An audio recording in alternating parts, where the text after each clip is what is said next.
வணக்கம் மக்களே, welcome to Rajmata நிமிஸ் தொக்கு. இன்னைக்கு சுட சுட அப்படி ப்ரிப்பேர் ஆயிட்டு இருக்குங்க. நம்ம நீங்க எல்லாம் எதிர்பார்த்துட்டு இருக்க பிரண்ட தொக்கு.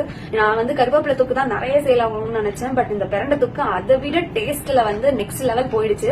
சோ அதனால சூப்பரா போயிட்டு இருக்கு. யாருக்கெல்லாம் வேணுமோ சீக்கிரமா ஆர்டர் பண்ணிக்கோங்க. ஸ்கிரீன்ல தெரியற வாட்ஸ்அப் நம்பருக்கு ஹாய்னு டெக்ஸ்ட் பண்ணுங்க. இல்ல அப்படின்னா இன்ஸ்டாகிராம்ல ராஜமாதா நிமிஸ் தொக்குல மெசேஜ்ல போயிட்டு ஹாய்னு சாட்ல டெக்ஸ்ட் பண்ணுங்க. நாங்க உங்களுக்கு ரிப்ளை பண்றோம். அண்ட் இன்னொரு ஒரு முக்கியமான விஷயம் உங்ககிட்ட ஷேர் பண்ணிக்கணும் அப்படின்னு நினைச்சேங்க. நான் வந்து என்னோட போக்கஸ் ஃபுல்லாவே ஹாஸ்டல் ஸ்டூடெண்ட்ஸா தான் இருந்தது. பார்த்தா இப்ப ஃபைனலா எங்க போய் ரீச் ஆயிருந்தா குழந்தைங்களை ரீச் ஆயிருக்குங்க.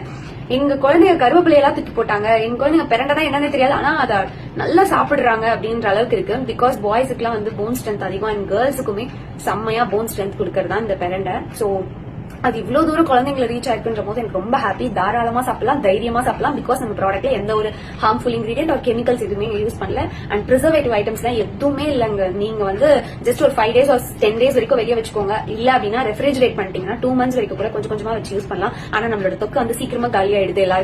எல்லாருமே சொன்னாங்க எங்களால அதை வச்சுக்கவே முடியல. சோ 1 week குள்ளேயே காலி பண்ணிடுவோம் அப்படின்னு சொல்லிட்டு அந்த அளவுக்கு ஹெல்த்தியா தான் கொடுத்துட்டு இருக்கோம். அண்ட் நான் சின்னதா இந்த பிசினஸ் லேர்ன் பண்ணிட்ட ஒரு விஷயத்த உங்ககிட்ட நான் ஷேர் பண்ணணும்னு நினைச்சேன். அது லேர்ன் பண்ணிட்டேன்னு இல்ல, இட்ஸ் கைண்ட் ஆஃப் எக்ஸ்பீரியன்ஸ் கூட சொல்லலாம்.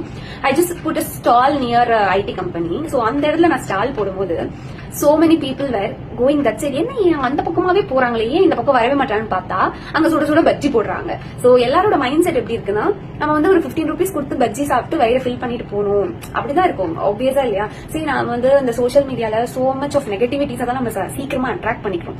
நிஜமாவே அதுதான். நான் அந்த நெகட்டிவிட்டிஸை பார்த்து டக்கு டக்குன்னு அட்ராக்ட் ஆயிடுமே தவிர பாசிட்டிவிட்டியை அட்ராக்ட் பண்றதுக்கே ரொம்ப லேட் ஆகுது. அந்த மாதிரி தான் என் ப்ராடக்ட்டும். நான் வந்து ஹெல்த்தியான ப்ராடக்ட் கொடுக்கறதுனால கண்டிப்பா it takes a lot of time. ஆனா கண்டிப்பா இதோட பெனிஃபிட்ஸ் எல்லாருமே சாப்பிட்டுட்டு நீங்க எல்லாருமே சொல்வீங்க. சோ அந்த அளவுக்கு தான் இருந்தது. சோ எல்லாருமே வந்து அன்ஹெல்தி ஃபுட்ஸை நோக்கி தான் ஓடுறோம். KFCல வந்து 250-300 கொடுத்து ஒரு பாப்கார்ன் சிக்கன் வாங்கி சாப்பிட்டு வயிறு சரி இல்லாம போகுது. அண்ட் அதை பத்தி அந்த பிராண்டை பத்தி நிறைய விஷயங்கள் பேசுறாங்க. I don't want to mention, அதெல்லாம் மென்ஷன் பண்ண நான் எந்த ஒரு தாட்டும் இல்ல. பட் அன்ஹெல்தின்னு நம்மளுக்கு கண்ணுக்கு நேரம் நியூஸ்ல போடுறாங்க, எல்லாமே போடுறாங்க. ஆனா still people are choosing that.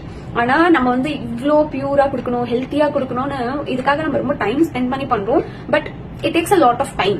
மக்களுக்கு இது வந்து ஹெல்த்தியா சாப்பிடணும்ன்றது இப்ப புரியாது. அட் ஏஜ் ஆஃப் 40ல தான் வந்து புரிஞ்சுப்பாங்க. அண்ட் கேர்ள்ஸ் சீக்கிரமா புரிஞ்சுப்பாங்க. அந்த 28 to 29லயே அவங்க ஹெல்த் ஸ்பாயில் ஆகிறத பார்த்து சீக்கிரம் புரிஞ்சுப்பாங்க. பட் பாய்ஸ் வந்து கண்டிப்பா டைம் எடுக்கும் அப்படின்றத நான் அண்டர்ஸ்டாண்ட் பண்ணிக்கிட்டேன். பட் என் ப்ராடக்ட் கண்டிப்பா எல்லாரும் ஒரு நாள் டேஸ்ட் பண்ணி பார்த்துட்டு இது கண்டிப்பா ஹெல்த்தியா தான் இருக்கும் அப்படின்னு ஹெல்த்தியா எடுத்துக்கணும்னு ஹெல்த்தி லைஃப் ஸ்டைலுக்கு மாறுவாங்கன்ற நம்பிக்கை எனக்கு அதிகமா இருக்கு.